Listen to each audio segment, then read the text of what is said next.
Alors nous serons contraints de proposer un amendement aujourd'hui, mais pas sous la forme d'un amendement budgétaire. J'aimerais, Monsieur le Président, que vous nous répondiez sur ces différents points de procédure qui, je crois, intéressent l'ensemble de cette Assemblée. Sur le fond, ces orientations restent très générales, pour ne pas dire succinctes, et ne nous renseignent pas vraiment sur la traduction concrète des intentions, des ambitions et des priorités que vous énumérez.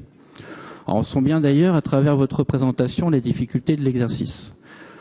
Vous évoquez les attentes de nos concitoyens et la nécessité de porter des actions innovantes et ambitieuses afin de relever les défis majeurs qui nous attendent.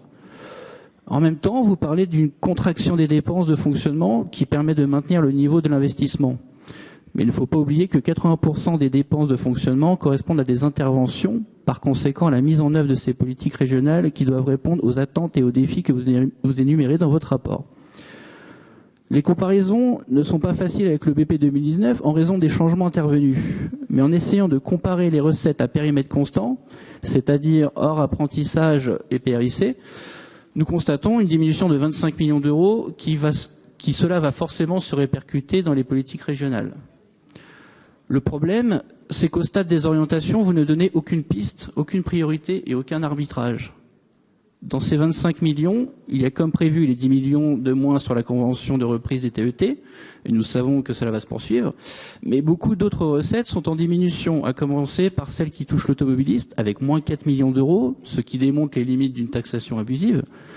Par ailleurs, nous devons être prudents avec le dynamisme de la TVA. La hausse affichée pour 2020 correspond davantage à une évolution des règles de calcul qu'à une progression réelle basée sur la croissance économique, qui est en train de ralentir, et sans faire de catastrophisme, de nombreux observateurs évoquent la possibilité d'une crise plus sévère qu'en 2008.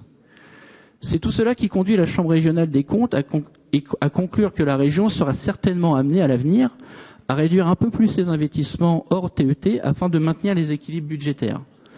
En conclusion, nous ne sommes pas convaincus que la région dispose des moyens pour conduire des actions innovantes et ambitieuses et relever les grands défis majeurs que vous évoquez. Je vous remercie.